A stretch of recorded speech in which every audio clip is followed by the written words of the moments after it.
قررنا ان احنا نقضي يومين في اسكندرية في الشتاء. واول حاجه لازم نبدا بيها يومنا الاكل طبعا، وانا هنا كنت بحاول اساعد زوزو. وقلنا بقى تعال ناخد الفطار ونقعد في البلكونة في الاجواء الجميلة دي. بس للاسف الاجواء ما طلعتش جميله ولا حاجه، وقلبت زي ما انتم شايفين كده.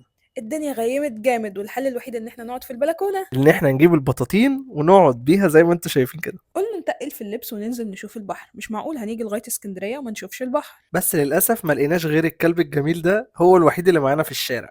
مش معقول حد هينزل في الجو ده الهوا كان جامد جدا لدرجة ان احنا مش عارفين نوصل للبحر اصلا. الهوا يا جماعه انتوا مش متخيلين، كان هيطيرنا حرفيا.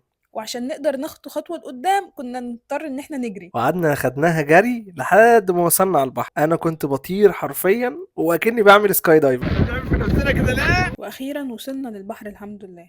كان نص البحر مغيم والنص التاني فيه شمس. حاجه كانت جميله جدا، المنظر تحفه. بس فجأة لقينا غيمة كبيرة جاية علينا. واضح ان المطر هتمطر، او زي ما بتوع اسكندريه بيقولوا هتشتي. قلنا ما بدهاش بقى، يلا بينا نجري نروح بيتنا. واحلى حاجه في قعده البيت ان احنا نلعب بلاي ستيشن. وطبعا طول ما احنا في اسكندرية يبقى الغدا الرسمي سمك. ما ينفعش ان احنا نيجي اسكندريه من غير ما ناكل اكله سمك جامده، وفي اخر اليوم لازم نختم اليوم بتمشيه في الجو الجميل ده.